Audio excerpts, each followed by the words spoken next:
오늘 점심 맛있게 드셨죠? 오늘 점심이 꽤 맛있었어요. 그쵸? 반응들이 어떻게 우리 학생들이 어제부터 와서 썰고 그 서툰 실력으로 썰고 자르고 뭐 해가면서 어제부터 와가지고 하더라고요. 그래서 물어봤죠. 내일 밥은 먹을 수 있는 거니? 물어봤더니 걱정하시지 말라고. 그래서 그러니? 그러고 왔더니 맛있게 했네요. 밥도 그냥 맛있게들 드셨을 줄로 믿습니다. 맛 없어도 맛있게 드시는 거예요. 이럴 땐 항상 대접받기만, 우리 아이들은 그냥 먹기만 할 줄 알지 그게 어떻게 이루어지는지 얼마나 고생을 하는지는 잘 몰라요. 그런데 이런 기회를 통해서 보니까 뭐 본인들이 다 한 건 아니에요. 봤더니 오늘 아침에 또 엄마들이 다 들어가가지고 그냥 막 하더라고요. 엄마들이 대부분 많이 하지만 그래도 본인들이 이렇게 하는구나, 이렇게 이거 일일이 하나 써는 게 힘들구나.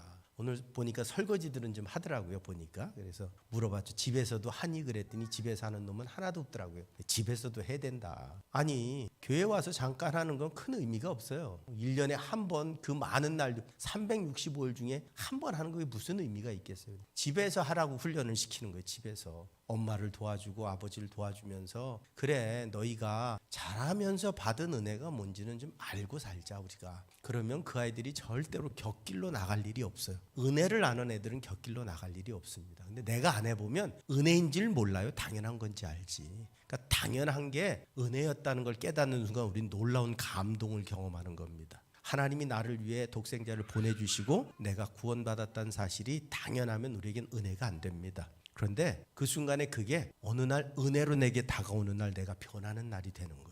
그래서 여러분, 그날이 우리에게 왔기에 오늘 이 자리에 있고, 아직 그날을 깊이 체험하지 못한 분들은 그날을 깊이 체험하기 위해 기도하시기 바랍니다. 신앙생활의 가장 중요한 부분이 그거예요. 당연한 게 아니었다는 사실을 깨닫는 순간부터 내가 바뀌는 겁니다. 그러니까 당연한 게 아닐 때 우리는 감사가 나오는 거고, 그 감사는 내 인생을 바꿔 가는 겁니다.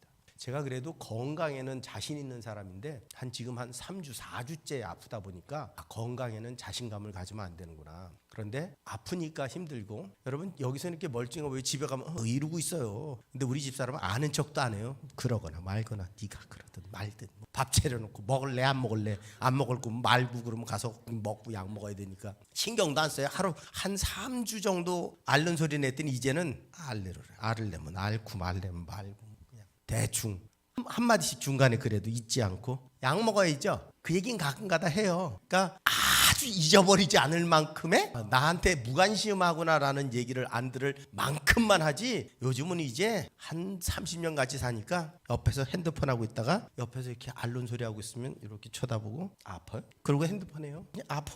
그리고 물어보는 게 그냥 그래 고맙다, 그걸로 끝나는 거지. 근데 평상시에는 뭐 건강 때문에 고민을 해본 적이 없어요. 저는 그렇게 잘 아픈 스타일이 아니에요. 제가 아픈 건 1년에 딱 한 번 정도 아팠어요. 근데 요즘은 자주 아파요. 그러다 보니까 운동해야지, 건강이 중요하구나, 뭔가를 생각할 수 있게 돼요.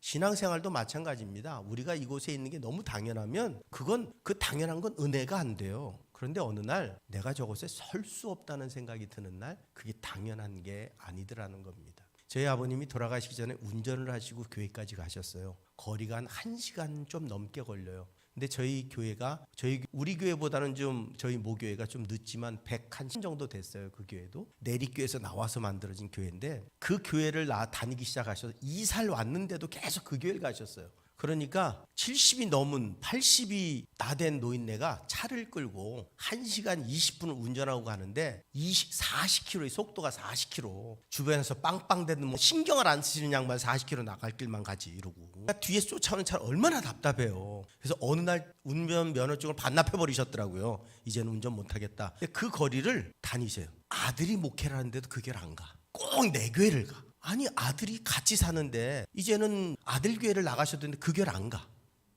꼭 내 교회를 가. 근데 어느 날 그 교회를 못 가시게 됐어요. 누우셨으니까. 내가 그 교회를 갈 수 있었던 게 얼마나 큰 기쁨인지를 그제서 진짜로 뼈저리게 느끼시는 거예요. 당연한 게, 여러분 당연한 게 아니에요. 내 옆에 있는 사람이 당연한 게 아니고, 내가 살아가면서 누리고 있는 게 당연한 게 아니고, 내 집이 있는 게 당연한 게 아니에요. 내가 나가는 교회가 있는 게 당연한 게 아니에요. 그 당연한 게 은혜가 될 때부터 우리 인생이 바뀌고 기쁨이 생기고 새로운 역사들이 시작되는 거예요. 우리에게 아주 단순한 질문을 던지려고 합니다. 인간은 무엇으로 살까요? 아주 단순한 질문이죠. 인간은 무엇으로 살까요? 어려운 질문인가요? 단순하지 않나요? 근데 참 여러분, 인간은 뭘 살까, 무엇으로 살까? 단순한 것 같은데 전혀 단순하지가 않아요. 그 안에 우리 스스로를 돌아봐야 될 내용이 너무 많이 담겨져 있습니다. 톨스토이가 사람은 무엇으로 사는가라고 하는 작품에서 이 질문에 대해 아주 정면으로 대답을 합니다. 그는 인간이 빵으로 사는 존재가 아니라 사랑과 보이지 않는 은혜로 사는 존재다라고 대답을 합니다. 성경에는 더 분명하게 이야기합니다. 사람이 떡으로만 살 것이 아니요 하나님의 입으로부터 나오는 모든 말씀으로 살 것이니라. 이게 언제 하신 말씀이에요? 예수님이 40일 금식하고 유혹받으실 때 하신 말씀이에요. 40일 금식하고 굶어있는 존재가 뭔가 먹을 거를 받는다는 것, 굉장히 중요한 문제입니다. 제가 일주일 금식을 하고 금요일쯤 되면 이상하죠? 금식을 하면 희한하게 TV에 먹는 방송이 이렇게 많이 나와요. 매일 먹는 것만 해. 다 먹고 싶은 거예요. 그래서 앉아서 다짐하는 게 뭘까요? 금식하며 기도한다는 사람이 앉아서 다짐하는 게 뭘까요? 저거 꼭 먹을 거야. 나 금식 끝나면 저거부터 먹을 거야. 저건 내가 적어놨다 먹는다. 근데 한두 가지가 아니에요. 한두 가지가. 금식하고 있다가 먹을 게 눈에 보일 때 여러분, 그건 은혜입니다. 은혜. 제가 처음 금식할 때 말씀드렸잖아요. 제가 신학교 가서 처음으로 금식을 시작을 했어요. 장가 가려고. 저희 집사람 만나고 하나님 결혼을 해야 될까요? 말아야 될까요? 해서 금식을 했어요. 그랬더니 금식을 첫날, 저희 어머님이 금식을 많이 하셔가지고 전 그게 너무 쉬운 줄 알았어요. 금식한 첫날 밤부터 배고프기 시작한 거예요. 어떻게 해야 될까 고민하다가 밥은 먹으면 안 될 것 같고 과일도 먹으면 안 될 것 같고 그래서 물에다가 설탕을 타가지고 먹고 시작.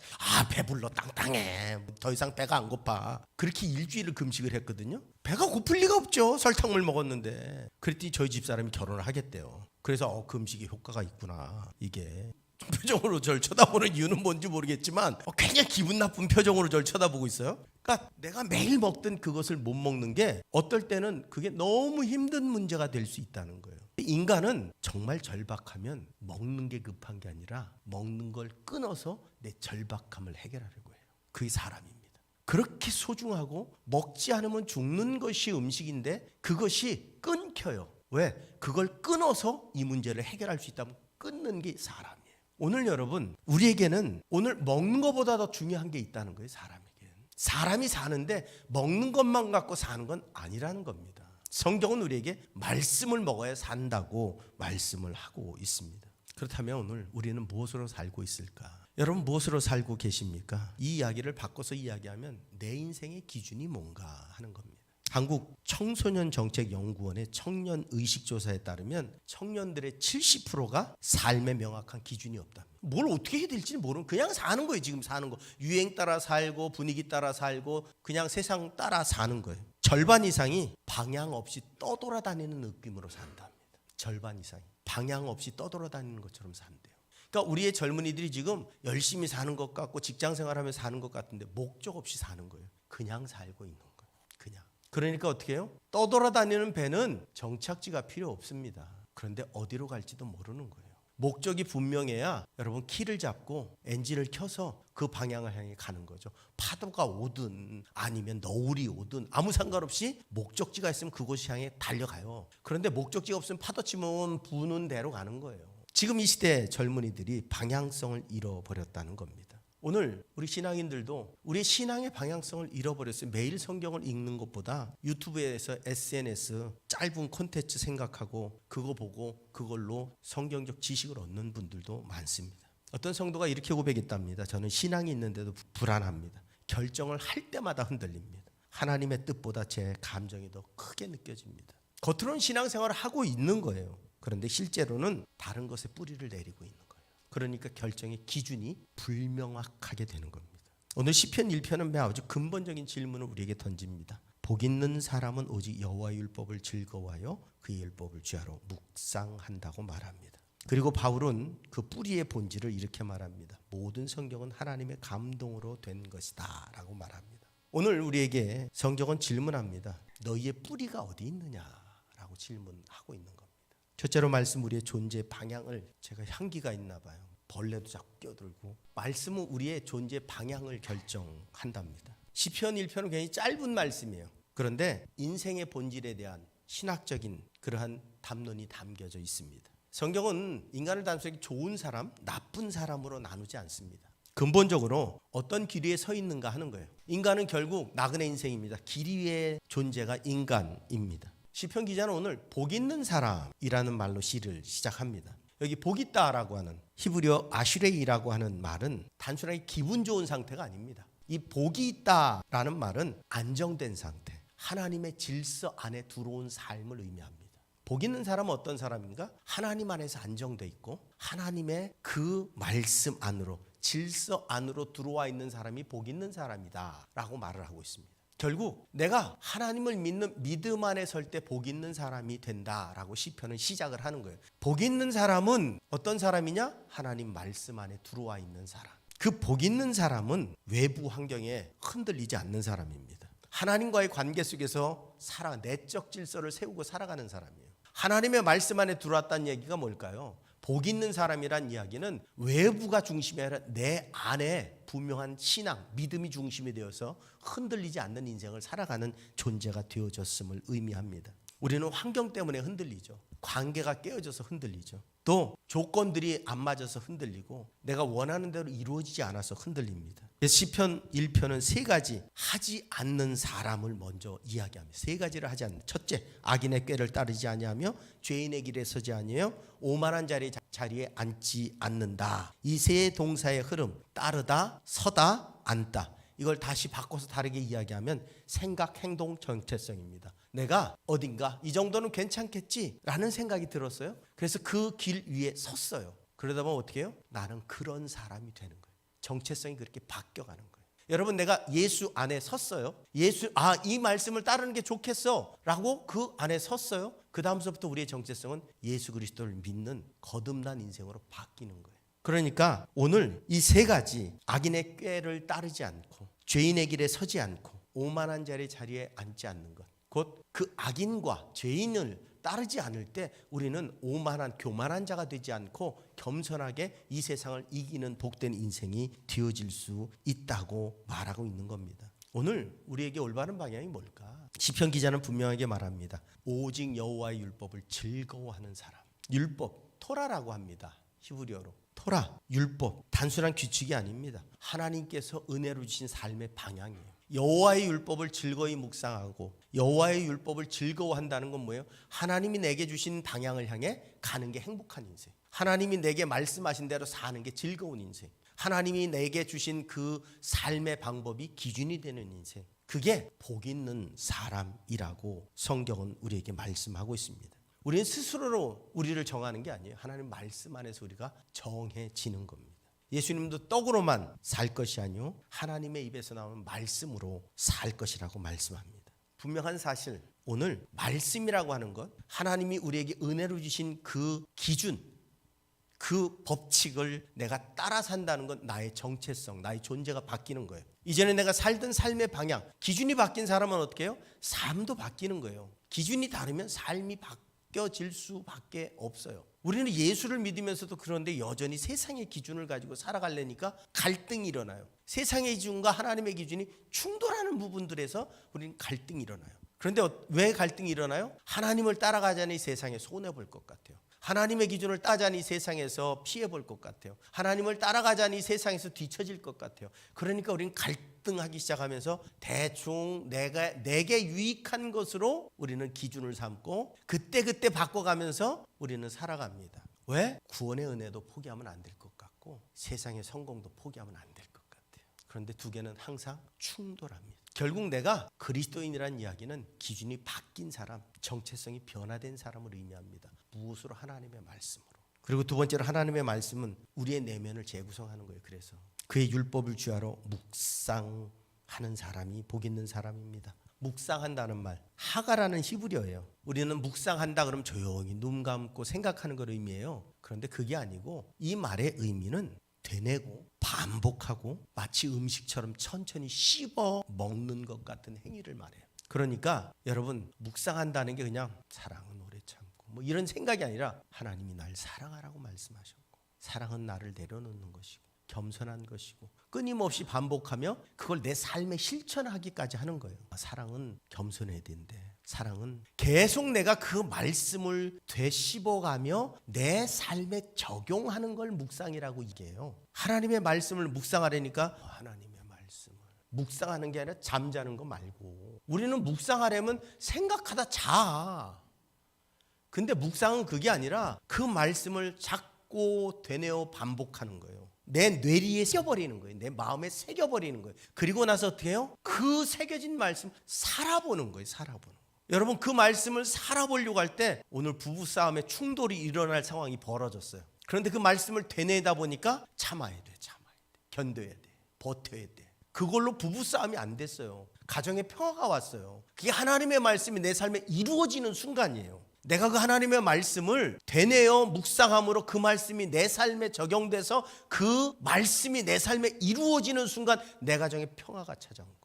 오늘 하나님의 말씀을 주야로 묵상한다니까 아침에 자고 점심 때 자고 저녁 때 자고 생각해봤더니 졸음이 와서 자꾸 자고, 그게 아니고 내 삶에 아침 점심 저녁으로 반복하고 적용하고 내 삶에 드러내는 것, 그게 묵상입니다. 문학에서는 이거를 내면의 독백이라고 말한답니다. 반복하는 것. 겉으로는 아무 말도 하지 않는 것 같아요. 근데 속으로 계속 되뇌이는 거예요. 근데 여러분, 이거 잘할 때가 있죠. 누구하고 싸웠는데 내가 졌어. 저놈의 인간을 어떻게 씹어 먹어야 되나. 아주 그냥 하루 종일 씹고 다녀. 내 안에서 겉으로 드러나진 않는데 그럴 땐 참 잘해. 그땐. 근데 하나님의 말씀은 그렇게까지 열정적으로 묵상을 안 해. 원수 생각하면 불행해요. 그렇죠? 원수를 생각하고 미운 사람 생각하면 불행해. 내가 불행해. 근데 안 떠나가. 내 머릿속에서, 내 마음속에서 안 떠나가. 그냥 계속 떠오르는 거야. 계속 씻고 싶은 거야. 계속 어떻게 되지? 근데 그걸 통해 뭐가 일어나요? 분노만 일어나. 분노만. 미움과 분노만 계속 일어나. 그런데 하나님의 말씀을 묵상할 때는 어떻게 해요? 미움과 분노가 아니라 지혜와 능력이 생기는 거예요. 그럼 여러분, 뭘 선택해야 될까요?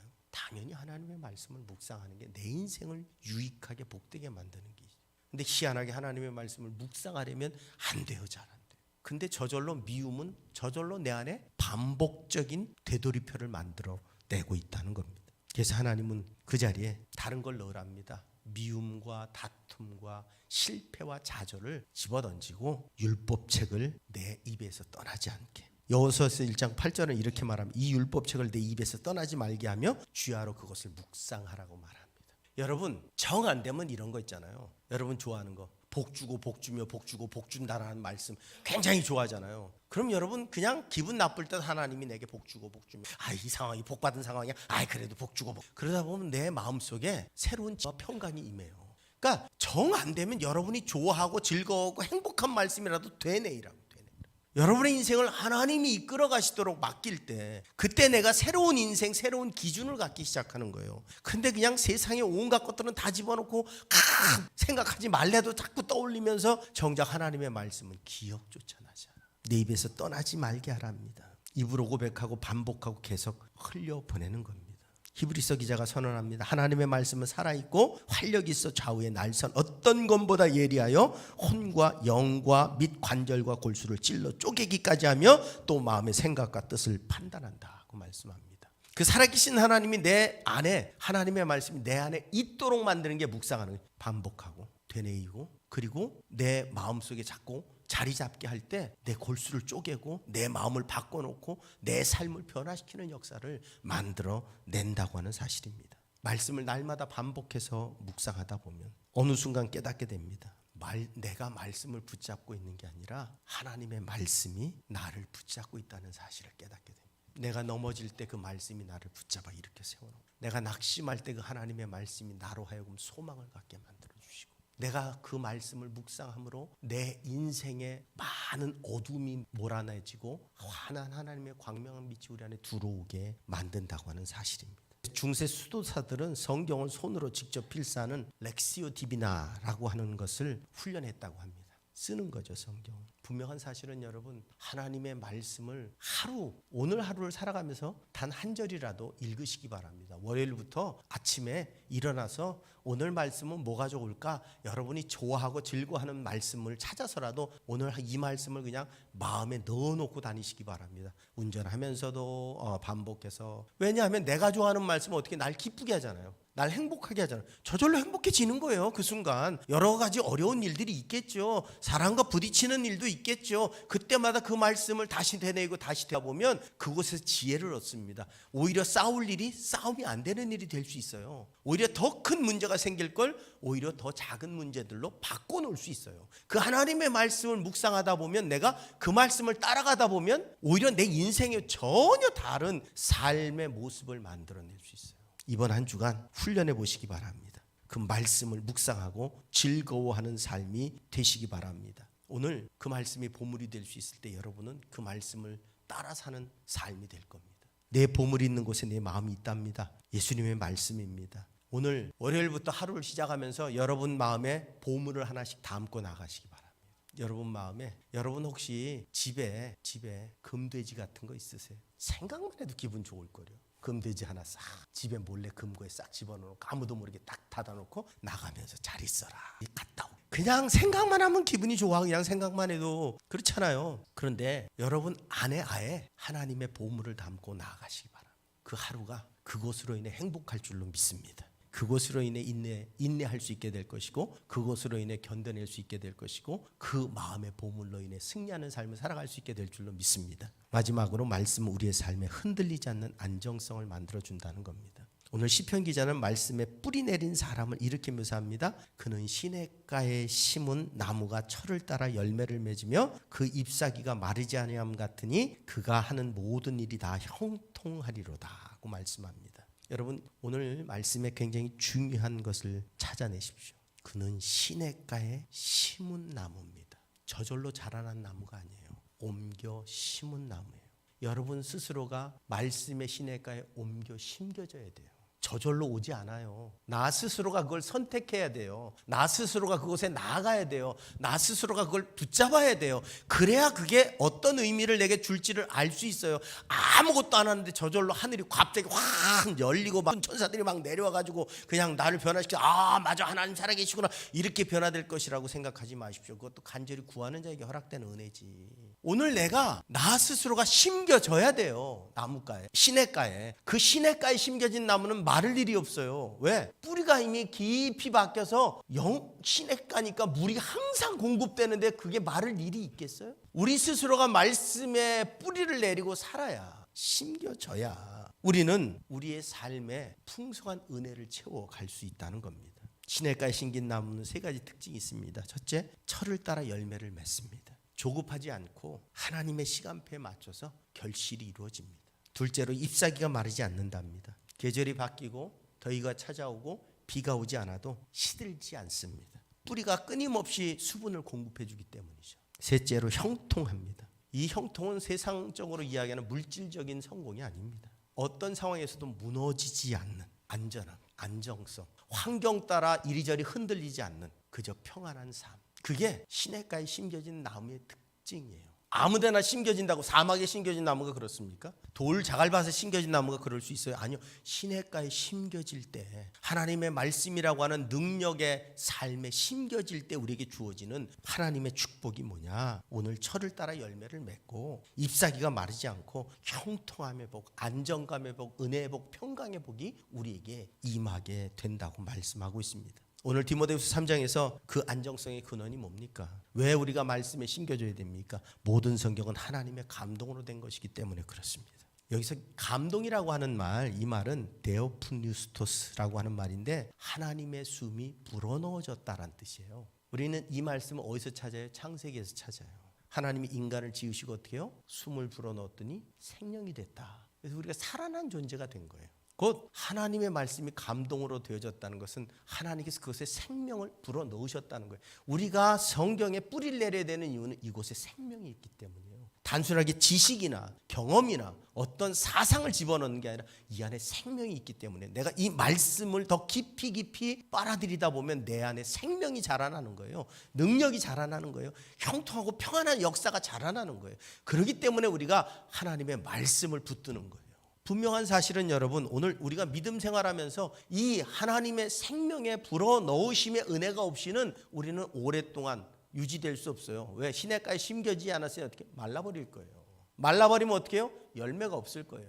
열매가 없을 뿐만 아니라 뿌리채 뽑혀서 날아가 버리고 말 거예요. 안정감은 없어요. 그런데 이 생명의 뿌리를 깊이 내리면 어떻게 해요? 바람이 불든 태풍이 오든 가물든 아무 상관없이 때가 되면 열매를 맺을 것이고, 우리는 푸르름 안에 안정을 누릴 것이고, 우리는 절대 메마르지 않는 삶을 살아가는, 진정으로 은혜라고 하는 것을 경험하는 거룩한 삶을 살아갈 수 있게 되어질 줄로 믿습니다. 영국의 찰스 스펄전은 성도들을, 말씀과 성도의 관계를 이렇게 표현했습니다. 성경을 읽어라. 그러면 성경이 너희를 읽을 것이다. 하나님의 말씀 우리 안에 들어와 우리를 속속히 드러내고, 그런 다음 우리를 새롭게 세워낼 것이다. 하나님의 말씀을 읽으십시오. 그럼 그 말씀 우리 안에 들어올 겁니다. 그 말씀이 우리 안에 들어오면 우리를 분석해 주시고 우리로 하여금 새로운 그러한 삶으로 나아가게 만들어 주실 줄로 믿습니다. 여러분, 때로는 저도 이 성경을 읽으면서 때로 좋을 때도 있어요. 졸면서 읽으면 읽은데 또 읽고 읽은데 또 읽고 그래요. 그런데 어느 날은 읽다 보면 그 말씀 때문에 울 때도 있어요.